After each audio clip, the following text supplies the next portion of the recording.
Assalamualaikum warahmatullahi wabarakatuh.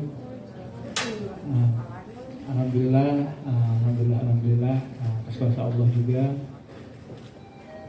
tanggal 13 Oktober 2022 tepatnya pukul 00.003 ya. Kita mulai, kayaknya yang lebih dramatis Anissa dalam itu deh. Ya, langsung aja ya ceritain tentang persalinannya.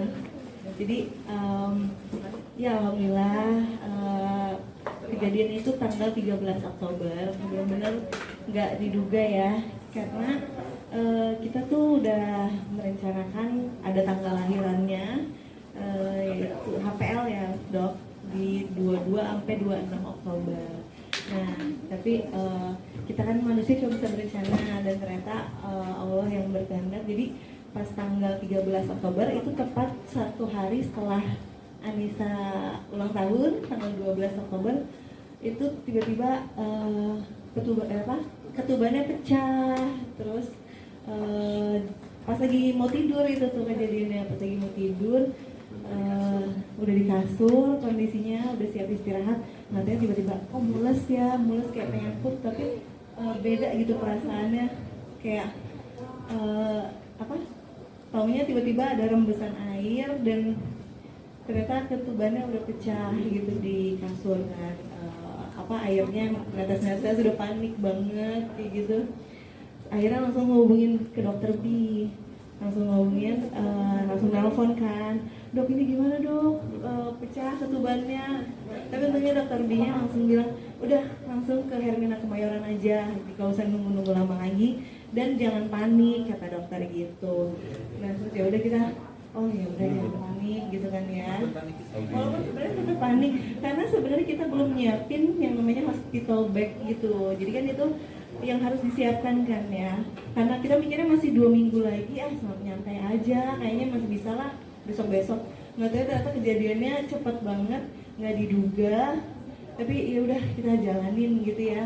Akhirnya kita buru-buru ke Hermina Kemayoran, dan alhamdulillahnya udah standby gitu, udah koordinasi dokter B dengan suster-suster yang ada di sini, langsung ditungguin tuh di lobi ya. Langsung kita cek pertama BB janinnya dulu. Awalnya BB janinnya masih aman, terus juga level kontraksinya dicek ya, dan ternyata masuknya kontraksinya udah teratur. Jadi kalau untuk yang normal itu udah siap lahiran sebenarnya, tapi karena Anissa sesar, dan sebenarnya itu ada drama-dramanya juga nih sebelum lahiran banget, karena sebelum pecah ketuban itu Anissa sempat suntik pengencer darah dulu. Dan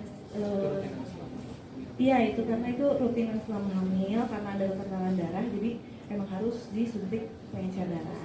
Nah, tapi untuk memasuki operasi sesar yang setengah badan ya dok ya, ternyata nggak boleh berdekatan dengan suntik pengencer darah. Mungkin selanjutnya bakal diceritain sama dokter Pia. Selamat siang teman-teman media sekalian, perkenalkan saya Dr. B, dokter spesialis kandungan Anissa yang mungkin menemani perjalanan Anissa dari bayi tabung ya, dari embrio, kemudian syukurnya karena kita jadi berhubungan baik, Anissa akhirnya memutuskan untuk melahirkan di tempat saya praktek di Hermina Kemayoran. Jadi memang waktu itu kejadian saya dihubungi di hari ketuban sudah pecah. Rencana waktu itu memang suntikan hari itu suntikan dosis terakhir, karena kita mau operasi 1 minggu setelahnya.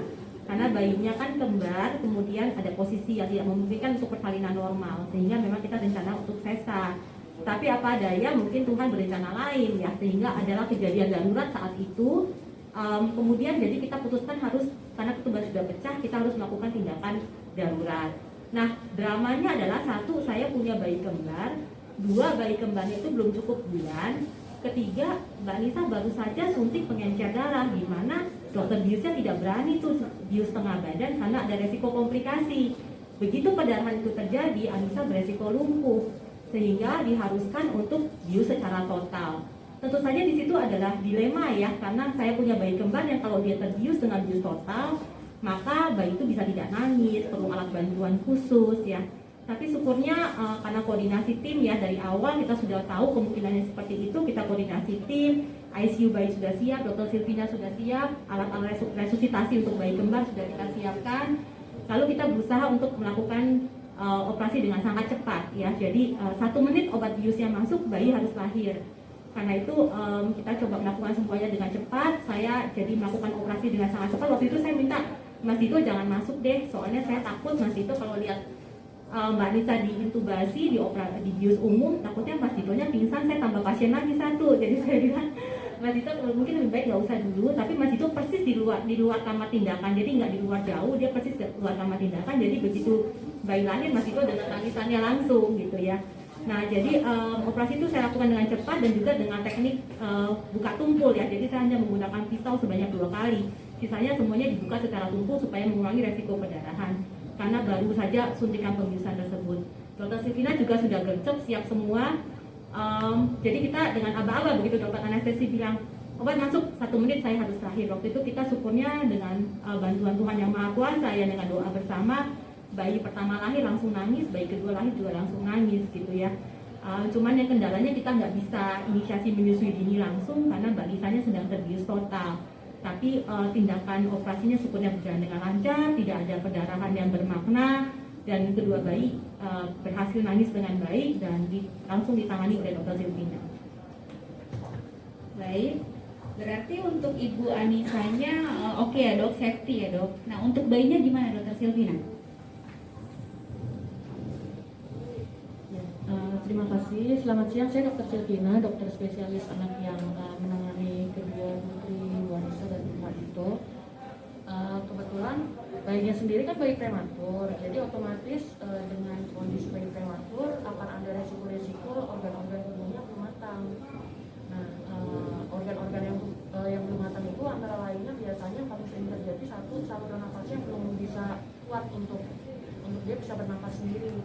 Biasanya yang terjadi adalah kalau bayinya sudah lahir, seringnya itu bayinya tidak bisa langsung bernafas spontan, nggak bisa langsung nangis, atau sudah nangis tapi dalam hitungan menit atau detik nanti hitungan menit atau jam nanti biasanya bayinya akan mengalami sesak nafas. Tapi syukurlah kondisi ini tidak terjadi pada kedua putri dari Bu Anissa dan Mbak Dito. Itu kondisi pertama yang memungkinkan terjadi, tapi untuk kondisi ini keduanya stabil. Lalu untuk kondisi yang kedua, biasanya akan ada masalah gangguan refleks sisap pada bayi yang lahir prematur yang masih kecil karena dia ototnya masih belum terlalu kuat, jadi dia belum bisa menetes secara langsung. Tapi karena Ibu Anisanya juga cukup rajin untuk nenenin dedeknya sendiri juga cukup aktif, dengan kondisi prematuritas pun mereka berdua juga cukup kuat nenotnya, jadi refleksi sisapnya berdua sudah cukup matur dengan kondisi prematuritasnya mereka sendiri.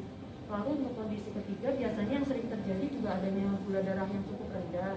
Sudah kita pantau, sudah kita cek, lakukan observasi juga mereka berdua masih cukup stabil sejauh ini, jadi tidak ada masalah yang berkaitan dengan prematuritas pada kedua bayi walaupun mereka lahirnya masih dalam masa prematurnya. Jadi untuk saat ini kondisinya berdua stabil. Oke baik, terima kasih Dokter Silvina, Dokter Binyoni.